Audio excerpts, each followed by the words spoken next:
नमस्कार. भगवद्गीता भावार्थ मालिकेमध्ये आपले स्वागत आहे. आज आपण या भागामध्ये अध्याय 8 मधील श्लोक 6 ते 10 पाहणार आहोत. श्लोक 6 पाहूया. यम यम वापि स्मरन् भावं त्यजन्त्यन्ते कलेवरं तं तमेवैति कौन्तेय सदा तद्भाव भाविताः. यम यम म्हणजे ज्या ज्या, त्यजती म्हणजे त्याग करतो, अंते म्हणजे अंत समयी, तम तम म्हणजे त्या त्या, भावितः म्हणजे स्मरण करीत. हे कौंतेय, आपल्या देहाचा त्याग करत असताना मनुष्य ज्या ज्या भावाचे स्मरण करतो, भाऊ म्हणजे आपला भाऊ बहीण यातला भाऊ नाही, मनातले भाव जे असतात ते भाऊ, ज्या ज्या भावाचे स्मरण करतो त्या त्या भावाची तो निस्संदेह प्राप्ती करतो. आता मृत्यूच्या बिकट क्षणी मनुष्याचा स्वभाव कशा प्रकारे बदलतो याचे वर्णन या श्लोकामध्ये करण्यात आले बघा. जो मनुष्य मृत्यू समयी श्रीकृष्णाचे स्मरण करीत आपल्या देहाचा त्याग करतो त्याला भगवंताच्या दिव्य स्वभावाची प्राप्ती होते. अर्थात मनुष्याने आयुष्यभर केलेल्या चिंतनाचा प्रभाव त्याच्या मृत्यू समयीच्या चिंतनावर पडतो. म्हणून वर्तमान जन्मामुळे भावी जन्माची निश्चिती होत असते. जर मनुष्याने वर्तमान आयुष्यामध्ये संपूर्ण सत्वगुणी जीवन व्यतीत केले, सदैव कृष्ण चिंतन केले, तर त्याला कृष्णाच्या दिव्य स्वभावाची प्राप्ती होऊ शकते.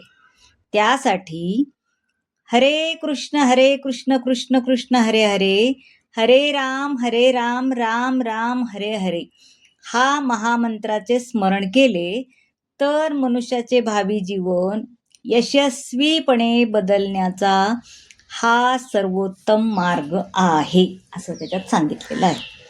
आता श्लोक 7 पाहूया. तस्मात् सर्वेषु कालेषु मामनुस्मर युध्य च मयर्पितमनो बुद्धिर्मा मेव वैश्यस्य संशया. तस्मात म्हणजे म्हणून, कालेषु म्हणजे काळी, कालेषु म्हणजे काळी, म्हणजे काळी गोरी मधली काळी नव्हे, त्या काळी या काळी असं आपण म्हणतो ते कालेषु वेळ. एष्यसी म्हणजे तू प्राप्त होशील.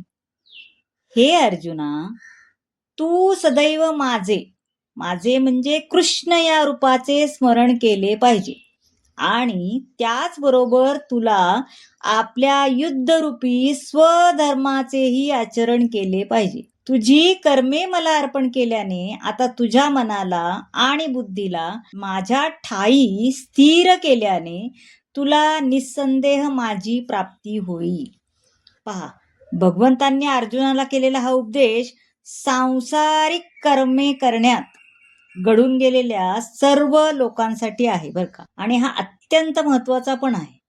मनुष्याने आपल्या विहित कर्माचा किंवा उद्योगांचा त्याग केला पाहिजे असे भगवंत सांगत नाहीत बरं का. पण आपले कर्म करत असताना मनुष्याने हरे कृष्ण या महामंत्राचा जप करीत श्री कृष्णाचे स्मरण करीत राहिले पाहिजे. त्यामुळे त्याची भौतिक विकारातून मुक्तता होऊ शकते आणि त्याचे मन व बुद्धी श्री कृष्णाच्या ठाई स्थिर होऊ शकते. आता श्लोक 8 पाहूया. अभ्यास योग युक्तेन चेतसा नान्यगामिना परमं पुरुषं दिव्यं याति पार्थानुचिंतयन्.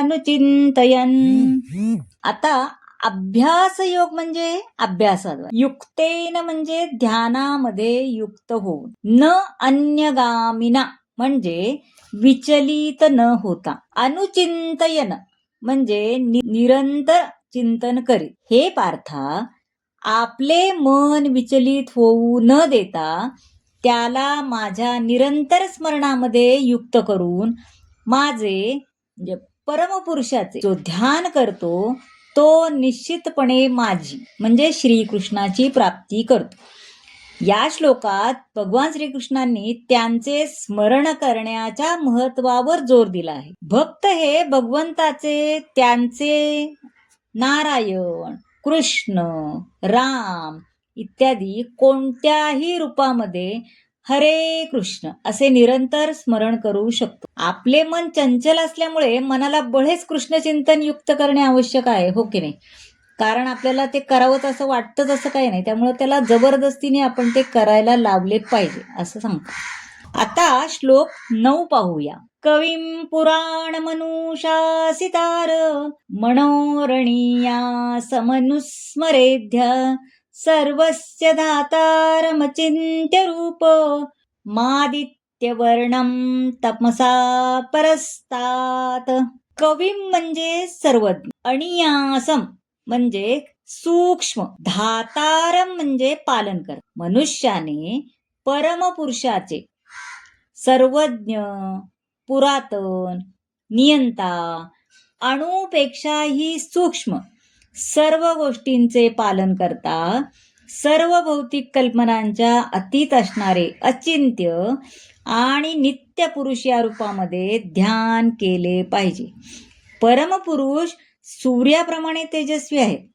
ते भौतिक प्रकृतीच्या पलीकडे म्हणजे अर्थात दिव्य आहे. या श्लोकात भगवंताच्या चिंतनाच्या पद्धतीचा उल्लेख करण्यात आलेला आहे. सर्वप्रथम मनुष्य रामचिंतन करो अथवा कृष्ण चिंतन करो, ते कसे दिसतात याचे वर्णन केले आहे. ते कवी आहेत. ते भूत, वर्तमान, भविष्य सर्व काही जाणतात. ते आद्य पुराण पुरुष आहेत, कारण सर्व गोष्टींचे मूळ आणि जन्मदाताही तेच आहेत. तसे सर्व सृष्टीचे परमनियंत्रक ते आहेत. भगवंत या नात्याने ते अचिंत्य आहे की ते अणूच्याही अंतरात प्रवेश करतात आणि अत्यंत सूक्ष्मतर वस्तूंच्या अंतरातही प्रवेश करून ते परमात्मा रूपाने त्या वस्तूचे नियंत्रण करतात. पण ते इतके सूक्ष्म असले तरी ते सर्वव्यापी आहेत असे सांगितले. आता श्लोक 10 पाहूया. प्रयाण काले मनसा चलेन भक्त्या युक्तो योग बलेन चैव भ्रुवोर्मध्ये प्राणमावेश्य सम्यक सतं परम पुरुषमुपैति दिव्यम. प्रयाणकाले म्हणजे अंतकाली, अचलेन म्हणजे मन विचलित होऊ न देता, योग बलेन म्हणजे योगाच्या सामर्थ्यात, सम्यक म्हणजे पूर्णपणे, उपैती म्हणजे प्राप्त करतो. जो मनुष्य अंतकाळी दोन्ही भुवयामध्ये प्राणवायूला स्थिर करतो आणि योग सामर्थ्याद्वारे अविचलित मनाने पूर्णपणे भक्तिभावित होऊन भगवत स्मरण करण्यामध्ये युक्त होतो, त्याला निश्चितच भगवंताची प्राप्ती होते. या श्लोकात असे सांगण्यात आले की मृत्यूसमयी मनाला भक्तिभावाने भगवंताच्या ठाई एकाग्र करणे आवश्यक आहे.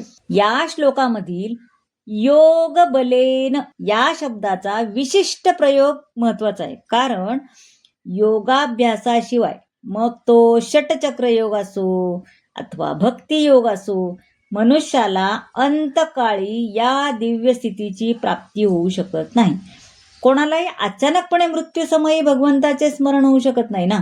म्हणून मनुष्याने कोणत्या ना कोणत्या योग पद्धतीने विशेषतः भक्ती योगाचे आचरण हे केलेच पाहिजे असं तिथं सांगितलंय. तर मंडळी, कसा वाटला आजचा भाग नक्की सांगा. आवडला असला तर लाईक करा, शेअर करा, सबस्क्राईब करा आणि कमेंट जरूर करा. धन्यवाद.